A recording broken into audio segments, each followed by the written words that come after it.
Chapter 10, Sunset Showdown. The rooftop party had turned into an absolute disaster. Empty beer cans littered the ground, inflatable pool toys were half deflated, and the kiddie pool was a murky soup of dog sweat. Despite the dog's best efforts to distract the sun with a bash for the ages, that blazing bastard wasn't impressed. Suddenly, the temperature skyrocketed. It was like someone had flipped the universe's middle finger and turned the heat up to 1,000,000 degrees. The music crackled and died, the fans stopped spinning. And the air became thick with an unnatural golden glow. Everyone on the rooftop froze, eye-looking up in horror as the sun descended. Except, it wasn't just some distant ball of fire in the sky anymore. No, the sun had decided to take on humanoid form. And of course, it looked like a complete cosmic douchebag. The sun landed with a ground-shaking thud.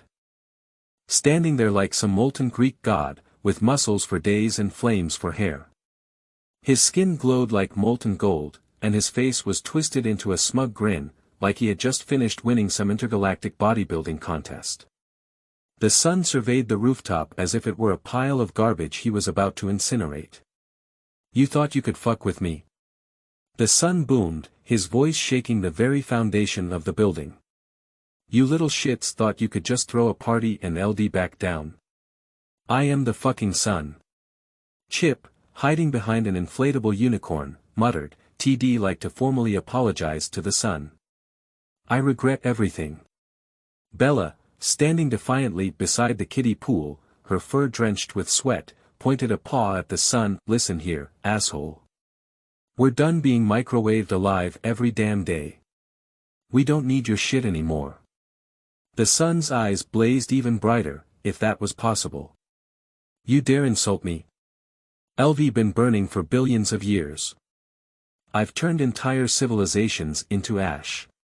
What makes you think I won't turn your pathetic little rooftop into dust?" Dexter, sweating bullets but trying to keep up the bravado, stepped forward. "Yeah. Well, screw you. We don't need your light. We'll live in the shade. We've got grow lights and blackout curtains. We don't need your help, and we certainly don't need your attitude." The sun took a step closer, heat radiating off him like a furnace. "You think you can block me out with your little memes and hashtags? I'll melt this entire city before I'll let you cancel me." Lola, already trembling from the heat, whispered, "Guys, I really think we've pissed him off." Just as the sun was about to roast them into oblivion, the rooftop door creaked open. Out of the shadows stepped a sleek and mysterious Doberman. Its fur was so dark, it looked like it was actively sucking the light out of the room. Its eyes gleamed with a "don't waste my time" vibe. It sighed like it had seen all this before. "You're not as hot as you think you are." The sun blinked, like he'd just been hit with a cosmic slap in the face. "Who the fuck are you?" It strolled closer, walking through the oppressive heat like it was a mild inconvenience. "I'm Midnight, and I don't have time for your raging bitch fit." The sun's flames flared up, angry and confused. "One could incinerate you right now." Midnight didn't even flinch. "Sure, and I could leave a Yelp review about it. 0 stars for effort." Bella, catching the vibe, snickered. "Yeah, you're basically a giant glow stick. Without the fun rave part." The sun fumed.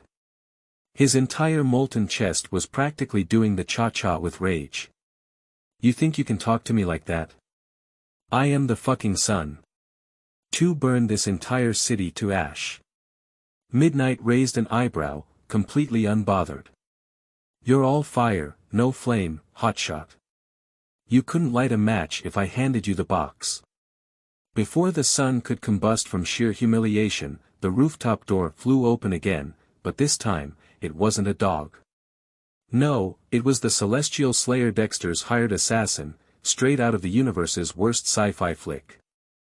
Dressed head to toe in black leather, because of course he was, the Slayer had that too cool to care walk down to a science. He cracked his knuckles, which somehow sounded like a thunderstorm and a drum solo at the same time. "Sorry I'm late," the Slayer growled, sounding like he gargled gravel for breakfast. Had to take care of a black hole. Real needy bastard. So, who's ready to see a star implode? The sun, now glowing like an over-caffeinated jack-o'-lantern, screamed, "You think you can kill me?" The sun, been burning longer than your ancestors were learning how to chew. The Slayer chuckled. Yeah. Keep talking. Glowworm. Let's see how tough you are when you're deep-fried. He pulled out his gun, a sleek, glowing weapon that looked like it was designed by a 12-year-old who'd watched Star Wars one too many times. The sun, now looking like a literal ball of rage, flared up.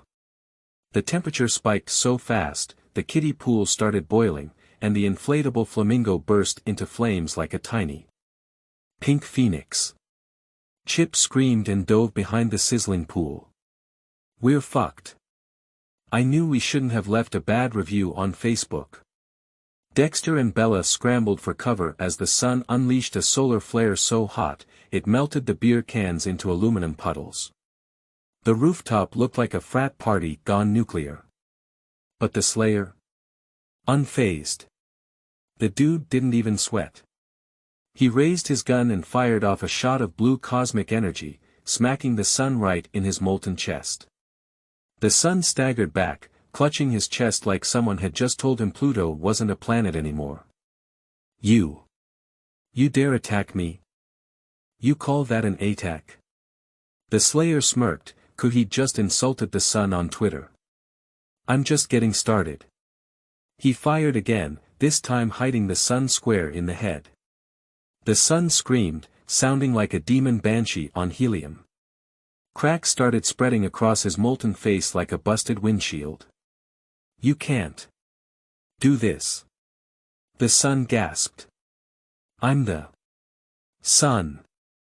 I'm Midnight, who had been silently judging the entire scene, stepped forward. With the most bored expression known to dogkind, they looked down at the crumbling sun. No asshole.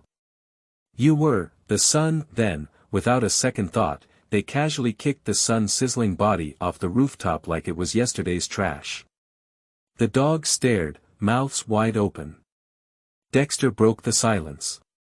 Did we just kill the sun? Bella, holding up a melted beer can, burst out laughing. Hell yeah, we did. And it was fucking awesome. Chip peeked out from behind the kiddie pool, eyes wide. I can't believe we survived that. That was crazier than when I tried to return a shat-out shoe to Walmart. Midnight, as calm and collected as ever, walked over to the edge of the rooftop. They glanced at the horizon, where the sky was now a calming blue, like nothing cosmic had just gone down. Well, at least now we can all enjoy some shade. Dexter raised his half-melted beer can. Tkiling the motherfucking sun. The dogs erupted into cheers, lifting what was left of their beer cans and snacks in triumph. They had done the impossible. They had resisted, blackmailed, and fought the literal sun, and somehow, they were still standing. As the party kicked back into gear, with melted snacks and deflated pool toys scattered across the rooftop, Midnight, always the crown of cool, lit a cigarette as they turned to leave. Their tails swished behind them as they disappeared into the shadows.